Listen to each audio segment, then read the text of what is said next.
D'abord, déjà concernant la situation et les menaces vraiment inédites qui nous entourent aujourd'hui, j'aimerais bien encore mettre en lumière les menaces venant de l'Est, puisqu'elles sont vraiment très sérieuses. Ce sont d'abord les attaques dans le monde cyber. Il y en a plusieurs milliers qui nous atteignent, nous, Allemands, tous les jours. On peut s'imaginer d'où est-ce qu'elles viennent. Nous avons une Russie agressive qui mène une guerre, ouvertement ou bien de manière cachée, mais elle en mène une. Voilà, donc les menaces venant de la Chine, de la Russie, nous avons une Chine qui aussi est beaucoup plus agressive, une Chine qui dit ouvertement qu'elle va employer des moyens de propagande et de désinformation, qui a de plus en plus d'emprise sur notre territoire européen. Donc ça, ce sont des menaces vraiment existantes et déjà très actuelles aujourd'hui. Les espaces communs contestés que vous avez déjà nommés. Mais après, dans cette nouvelle situation, vous avez aussi, vous l'avez déjà nommé, les priorités américaines qui changent en direction de l'Asie. Et aussi pour nous Allemands, quand même le constat que nous avons fait lors du retrait des Américains de l'Afghanistan, nous avons vu, nous étions obligés de retirer nos troupes beaucoup plus rapidement qu'il n'était prévu, et ça aussi c'était enfin un fait que sans les Américains, nous n'étions pas en mesure de continuer notre engagement militaire en Afghanistan. Enfin, tout ça, ce sont des choses que nous sommes d'ailleurs encore en train d'analyser, mais qui montrent ce que nous pouvons faire en tant qu'Européens et ce que nous ne pouvons pas faire. Et nous constatons en tant qu'États nationaux, nous sommes limités, évidemment. D'ailleurs, vous l'avez dit vous aussi, même la France avec ses moyens très importants. Et aussi l'OTAN, évidemment, a une certaine vocation, mais qui n'est pas d'assurer, par exemple, la sécurité dans son voisinage. Donc là, nous en arrivons au rôle de l'Europe. Alors, pour nous, comme vous le savez, l'OTAN, c'est une raison d'État, enfin, l'ancrage de l'Allemagne à l'Occident et en Europe de l'Ouest par son histoire après-guerre. C'est vraiment très important. Et donc, pour nous, c'est les deux qui comptent. C'est l'OTAN et aussi ce que l'Europe peut faire dans ce cadre transatlantique. Alors, d'une part, pour nous, l'Alliance Atlantique, c'est le premier forum institutionnel et multilatéral de coordination de politique de sécurité. C'est pour nous vraiment primordial entre l'Amérique et l'Europe. Et pour nous, d'ailleurs, l'Alliance, avec l'engagement des USA et de sa garantie de sécurité nucléaire, reste incontournable pour la défense collective de l'Europe. Ça, pour nous, c'est la base, comme vous le disiez déjà. Mais d'autre part, les Européens doivent renforcer les instruments à leur disposition afin de pouvoir assurer la sécurité dans leur voisinage, et notamment en Afrique, vous l'avez nommé aussi tout à l'heure. Et ils doivent être capables aussi d'agir seuls si c'est nécessaire, et notamment quand le temps n'est pas du tout la première adresse, et c'est très souvent le cas d'ailleurs. Et d'ailleurs, je ne sais pas si c'est connu, mais enfin, l'Allemagne est très engagée en Afrique, au Sahel, c'est notre opération la plus grande, mais souvent nos amis français ne le savent pas, parce que nous sommes dans des missions de formation, nous sommes dans la MINUSMA, dans la EU Training Mission, EUTM, avec à peu près 1000 militaires. Donc et en plus, nous sommes extrêmement engagés aussi dans tout ce qui est coopération civile, enfin nous employons des grands moyens, depuis des années d'ailleurs, en partenariat d'ailleurs avec beaucoup d'institutions et d'organisations multilatérales et nationales. Donc seulement pour mettre au clair, enfin pour nous l'Afrique aussi c'est une grande priorité, pas seulement l'Est, on est engagé dans les deux directions assez fortement.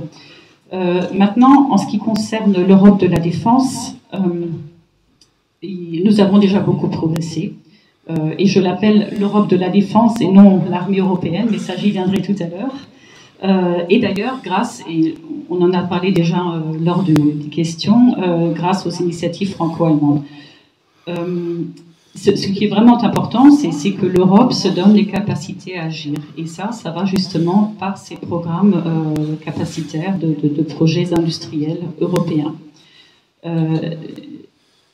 Ensuite, il faut évidemment qu'il y ait une volonté politique. Et ça, c'est quelque chose de très important. D'ailleurs, votre président lui-même parle souvent, et à juste titre, des cultures stratégiques qu'il faut essayer d'approcher entre pays européens. Vous savez tous que, notamment entre la France et l'Allemagne, ça ne pourrait être plus différent. Et nous en sommes bien conscients, nous Allemands aussi. Et justement, nous sommes en plein travail, justement, national, d'avoir un développement de notre culture stratégique et un changement vraiment de culture. Et je peux vous donner un exemple que nous avons vraiment progressé à cet égard. D'abord, le premier exemple est celui que je viens de mentionner, c'est l'Afrique. Notre engagement en Afrique aurait été impensable, je pense, il y a 10 ans à peu près. C'est vraiment un développement tout récent. Et le deuxième exemple, c'est notre frégate qui se trouve en ce moment en Indo-Pacifique. Ça aussi, il y a encore 5 ans, je dirais que ça aurait été impossible. Et avant de permettre une telle présence, il a fallu discuter avec les acteurs, avec les parlementaires à Berlin, préparer le terrain, expliquer pourquoi une présence européenne durable dans ces régions-là est nécessaire. Et finalement, elle est partie, cette frégate, mais c'était pour nous un exercice très important, justement. Pour nous, c'est pas quelque chose autrement que la France qui est toujours présente dans ces eaux, mais pour nous, qui sommes très loin de l'Indo-Pacifique, c'est vraiment quelque chose d'assez inédit. Donc ça aussi, pour moi, c'est un pas important dans cette direction de développement de notre culture stratégique allemande. Et donc, on doit continuer dans cette direction, mais ça ne concerne évidemment pas seulement l'Allemagne, puisque, vous l'avez déjà mentionné, chaque partenaire européen doit venir d'abord avec cette volonté nationale, politique, de contribuer et de s'engager dans des réponses de politique de sécurité et militaire. Et donc, il ne s'agit pas d'avoir des institutions ou des structures européennes. Il y en a plein, et vous les avez énumérées. Il y en a plein, mais en fait, le noyau de tout ça, c'est la volonté politique d'avancer. Et si elle n'est pas là, au niveau national, eh bien, rien ne se passe. Et c'est là que ça devient compliqué, parce que les pays européens sont très divers et ont des intérêts très différents. Et c'est ça toute la beauté de l'Europe, d'un côté, mais aussi toute la difficulté. On est une machine à faire constamment du consensus, mais évidemment, c'est toujours, ça prend du temps. Voilà, et donc nous avançons, c'est déjà une bonne chose, et peut-être aussi pour revenir à la relation transatlantique si importante pour les Allemands, je pense qu'il est tout à fait dans l'intérêt des États-Unis que l'Europe devienne plus forte, plus puissante à cet égard, et qu'ils attendent d'ailleurs à juste titre des contributions plus substantielles de la part des Européens. Notamment quand il s'agit de gérer les crises dans leur voisinage, dans un esprit d'ailleurs de partage équilibré. Et je crois que c'est justement exactement la question qui est en train de se traiter dans nos réflexions stratégiques qui ont lieu en ce moment. Et là, je parle d'un côté de la boussole stratégique, effectivement, qui a été entamée il y a exactement 1 an pendant la présidence au Conseil de l'Union européenne allemande, mais qui était voué dès le début à se terminer pendant votre présidence, comme vous l'avez dit à juste titre, mais c'est quelque chose qui se développe très bien. Mais nous avons en même temps une réflexion stratégique dans le cadre de l'OTAN, qui vise le sommet de l'OTAN en 2022 également. Donc nous avons des processus parallèles. Et là, il s'agit vraiment de comprendre le cadre stratégique dans lequel s'inscrit notre politique d'une manière complémentaire. Donc, dans un monde idéal, on pourrait recourir à des capacités communes, autant Union européenne, d'après qui va prendre le commandement, et si c'est une mission, je pense, sous votre contrôle, si c'est une mission strictement européenne, eh bien, ça recourt aux mêmes capacités que si c'est l'OTAN qui se met en route. Et ça, cet équilibre entre la contribution européenne et le transatlantique, et la manière dont ce partenariat entre les Européens et les Américains, qui reste vraiment primordiaux pour notre sécurité, se fait dans le détail. Et ça sera vraiment la question politique clé, je crois, dans les prochains mois. Et d'ailleurs, nous sommes en train de travailler très assidûment à avoir une déclaration entre l'Union européenne et l'OTAN à la fin de cette année, qui est très important pour nous Allemands, parce que pour nous, s'il n'y a pas cette position commune et cet entendement transatlantique entre les Européens et les Américains, pour nous, oui, c'est la base pour pouvoir avancer d'autant plus rapidement en européen, comme contribution, comme pilier européen, comme défense européenne, laquelle nous soutenons complètement. Voilà, donc ça, je voulais encore un peu mettre en lumière donc, ce côté transatlantique qui est vraiment primordial pour nous. Maintenant, j'en arrive à la question de ce soir, l'armée européenne. Alors, la défense européenne, pour nous Allemands, c'est d'ailleurs pas seulement pour nous, c'est la politique de sécurité de défense commune. Et celle-ci s'articule autour de trois piliers qu'il s'agit de mettre en cohérence les uns avec les autres. Et c'est ça qui, à nos yeux, nous fera avancer. C'est d'abord, c'est un peu technique, hein, donc je ne vais pas aller trop dans les détails, mais pour les nommer, d'ailleurs vous en avez aussi déjà nommé quelques-uns, c'est la coopération structurée et permanente. Ce sont donc beaucoup de projets entre divers pays européens qui donc veulent progresser dans certains domaines capacitaires, par exemple. C'est d'autre part, deuxièmement, la révision annuelle coordonnée de défense, donc où on regarde les planifications des pays européens en termes de défense.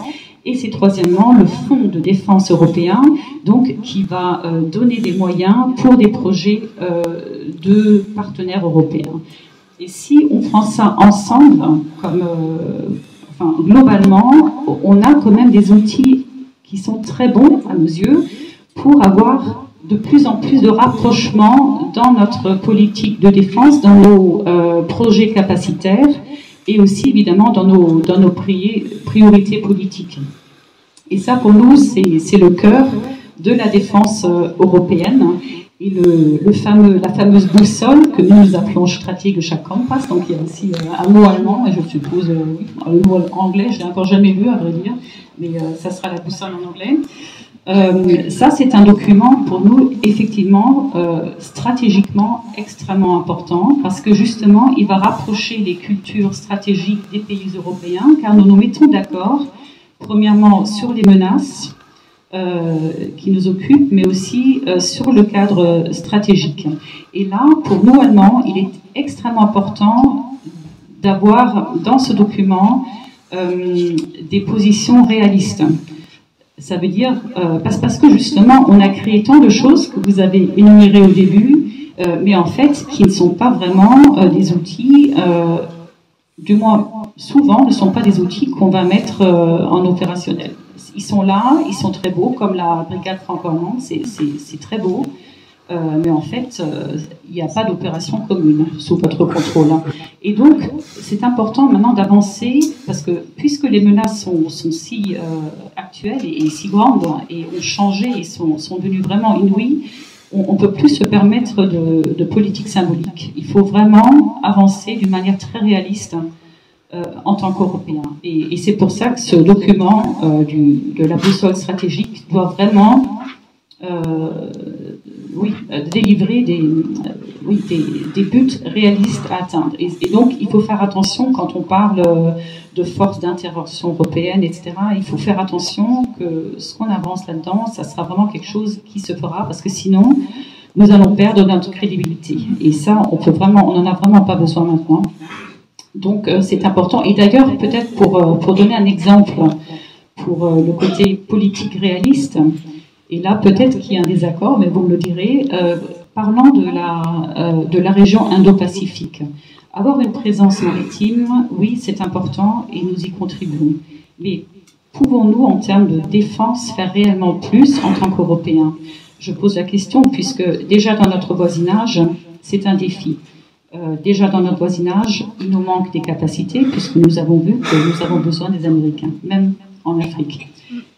Donc, la question se pose s'il ne faut pas d'abord se concentrer sur les régions qui sont proches de la nôtre, qui sont proches de l'Europe, et puis voir en Indo-Pacifique avec des autres moyens plutôt civils et de politique de sécurité, mais peut-être moins militaires, parce que je pense qu'il faut quand même garder en vue nos ressources que nous sommes en train de développer. Donc ça, c'est un exemple où il faut se poser la question. Qu'est-ce que l'Europe peut vraiment apporter en termes de dissuasion de la Chine dans cette région? Je n'en suis pas si sûre. Voilà, donc l'armée européenne, là je ne veux pas répéter ce que vous avez déjà dit, mais effectivement, voulez-vous une européenne, mais à quel modèle? Parce que l'armée allemande, comme vous savez, est complètement autrement constituée et travaille d'une manière totalement différente de votre armée à vous. L'allemande, c'est une armée parlementaire, et donc si vous voulez une armée européenne, voulez-vous qu'elle soit une armée contrôlée par le Parlement européen? Par exemple, ça serait logique si on prenait le modèle allemand. Enfin, il y a plein de questions que vous avez déjà énumérées qui se posent, et c'est pour l'instant pas du tout réaliste. Mais ce qui est vraiment réaliste, c'est ce que je viens d'expliquer avant, c'est vraiment d'avancer ensemble dans un but commun. Et d'ailleurs, peut-être pour être très clair, l'Allemagne soutient complètement le but d'une souveraineté européenne. C'est maintenant pour nous aussi un thème qui est arrivé à Berlin, que nous propageons. Et ça aussi, c'est un développement assez récent. C'est quelque chose que nous soutenons complètement. Et ça, c'est déjà une bonne chose, parce que c'est aussi une avancée dans la culture stratégique en Allemagne. Donc c'est comme ça qu'il faut avancer. Et je crois que si vous parlez d'une armée européenne, il y a des réflexes plutôt négatifs, parce que justement, nous avons pas réussi à faire beaucoup de choses qui sont sur le papier, mais qui ne sont pas vraiment employables, qui ne sont pas vraiment des outils opérationnels. Donc, il faut plutôt faire un pas en arrière et se concentrer sur les capacités, sur des planifications en commun, bien coordonnées, cohérentes, sur des projets communs, sur des analyses communes, des analyses aussi des menaces. Et je crois que ainsi, nous allons pouvoir avancer, et ainsi nous allons pouvoir aussi gérer mieux notre environnement sécuritaire. Voilà, je vais m'arrêter là pour permettre une discussion. Voilà, merci beaucoup.